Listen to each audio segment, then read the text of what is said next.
My name is Quill Taylor, and I have taken it upon myself to record my findings pertaining to the life of a young boy named Anthony Todd.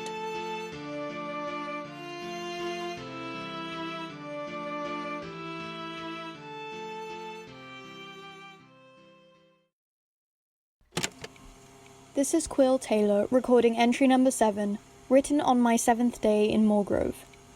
Entry begins. When I walked up the gravel path toward the front door late this morning, I finally felt a swell of nervousness in my gut. The last time I'd been to the manor, I wasn't exactly welcomed, and while Anthony's nanny seemed a fine woman, I was still fairly anxious about speaking to her again. She'd wanted me to leave town, so my first thought was that she would be displeased to hear that I had decided to stay. Still, she was the one who asked me in the first place, so I was going to be honest. I knocked 3 times with the intricate metal knocker on the door, and after mere moments it swung open to reveal a tall man in a dark suit. I assumed it was the butler that Anthony had mentioned. He certainly fit the description I was given. His eyes scanned me coldly and asked for my name. I told him, and he nodded once, allowing me inside. The entryway is unsurprisingly intricate. The dark wood theme matched well with the stone exterior. A high ceiling with a rustic chandelier, a staircase branching up to a second floor that can be seen behind a wooden railing. There was a hallway stretching back beside the base of the stairs, and 2 large rooms to either side of the entryway. I was led to the right, through a sitting room and into another hallway, then through a set of open doors.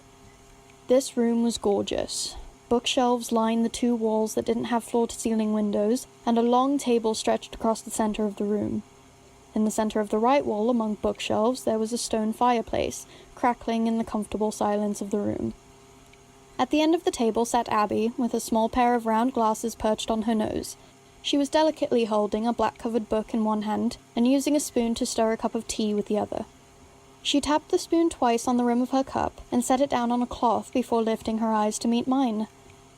I felt a quick shock, realizing that I hadn't seen her eyes until now. They were cold, calculating, and seemed as if they could see straight through me. Yet, despite being chillingly prominent, her eyes matched her face well. I wish I could say I wasn't staring, but after an awkward moment, I realized I'd been standing in the doorway for a moment too long. She invited me to sit down after a brief greeting and closed the book, then gestured to a plate of sandwiches and finger foods on a flower-printed set on the table. She seemed calmer, more comfortable than the previous times we'd interacted. Her hair seemed a bit less tightly drawn back, and a few strands even hung at the sides of her face. As she put her glasses down on top of the book and turned her attention back to me, her small smile was one I hadn't seen before. I almost felt bad to tell her I wasn't leaving. She was disappointed, that much was obvious. I'd discovered quickly that while her emotions tended to lean towards a more mellow range, she isn't the best at masking those emotions. I tried to convince myself that she had a good reason to want me to leave, and it wasn't necessarily personal, while continuing the conversation by asking how I could help with her research. Abby nodded shortly and launched into a quick rundown of what she'd been working on. Most of it was what she'd mentioned before, the people in town, the lack of modern technology, and not being able to leave the town. She seemed to think all 3 of these things weren't very important. She'd been much more focused on a couple of other things, mainly the library. She'd brought it up a few times, asking me if I'd returned the books yet. I politely informed her that I would be returning them after our meeting, and she seemed a bit displeased at my answer, but once again left the subject. She showed me a page in her notepad with neatly written bullet points, listing various places in town including the library, the shops, the town's clock tower, the park, and City Hall. She explained briefly that she'd observed strange occurrences in each of the places, and planned to investigate as soon as she'd gathered some information and contacts. I'd been audibly confused as to how she'd find contacts in a town where everyone seemed frankly uninclined to believe any of this, but with a bit of a smile she told me that, though few, there are still people in town who are willing to help, myself being an example. As if on cue, someone else strode into the room and confidently took a seat beside Abby. Their smile was bright, and next to Abby's monochrome palette, they had much more colour to their clothes and personality. They introduced themselves as Sasha, though they commented that they tended to use Essa on their more feminine days, and seemed a bit ignorant of the fact that they had just interrupted a conversation. I certainly didn't mind, however, and Abby's comfort level seemed to increase a bit more with them in the room. She clarified to me that Sasha was one of her aforementioned contacts. I'm not one to be calm around new people, but to my surprise, I felt better with Sasha there. They had an air of warmth and friendliness about them. I found myself enjoying the rest of the conversation, which was mainly making plans to meet up tomorrow. When it felt correct to leave, Abby seemed inclined to stay put in her chair, giving me a slight nod and a promise to talk again. Sasha, however, insisted on walking out with me. They'd apparently been at the manor for most of the morning, claiming that as Islander didn't know how to make anything less fancy than a 4-course meal. It took me longer than it should have to realize they were talking about the butler I'd briefly met earlier. I hesitantly asked them if they'd known those living in the manor for long, and they were happy to tell me that they'd known the Todds since Anthony had been born. They said the Todds so easily that it suddenly occurred to me that I hadn't known Anthony's last name, much less that Abby and the butler, as Islander, seemed to share it. Sasha rambled until we got outside, rounding the path and heading in the direction of town.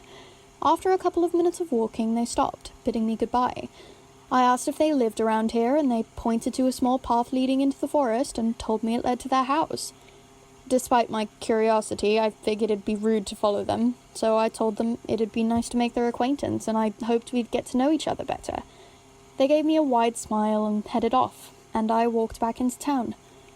I've stopped at the cafe for a coffee before I go to the library to return the books. I finished the Fantastical Adventures last night, and while History of Moorgrove has been somewhat useful for giving me something to do these past few days, I don't think it will be too helpful with writing as it's rather outdated. I suppose I have something else to occupy my time now.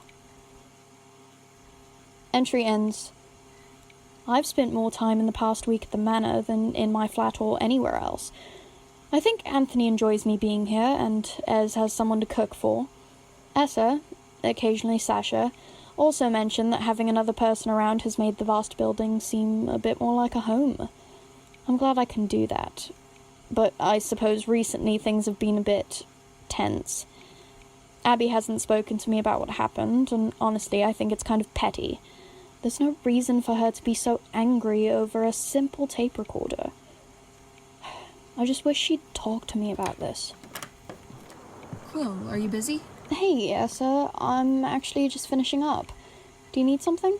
I just came to see how you're holding up. Are you alright? My ankle's fine, it's just a sprain. I should be walking normally again in a couple of days. Quill... Okay, well, I'm glad your ankle is doing better. But I was talking about Abby. What about her? You two have been avoiding each other ever since... well, you know. And I just want to know if everything's alright. It's fine.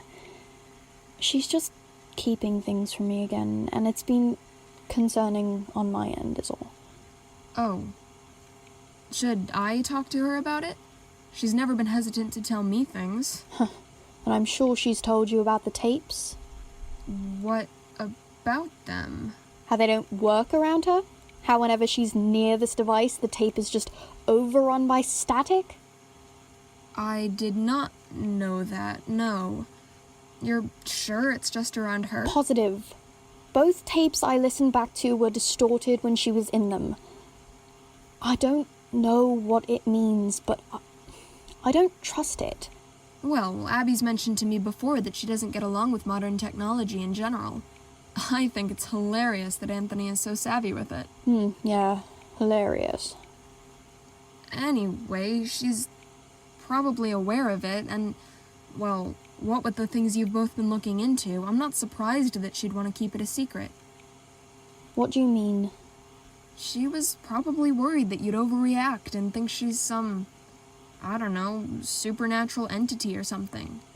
And, I mean, look at you. You're suspicious of her already, and all because of 2 distorted tapes. It's not uncommon around here for new tech to do strange things. I guess not. Doesn't have to mean anything. Exactly. I'm making sandwiches and lemonade. Why don't you come out into the courtyard when you're finished here? Sure, I'll, wait. Are you going to try and get Abby and I to talk? Because it won't work. Great. I don't... See you in a few. Don't take too long. I suppose I should go out. No point in putting it off. It's a nice day. Don't really have anything left to comment anyway. Plus, I should go apologize. The Domestic Life of Anthony Todd is a podcast written and recorded by J.R. Steele and licensed under a Creative Commons Attribution Non-Commercial Share-alike 4.0 international license. The audio is edited using Audacity, the free editing program. Thanks for joining me.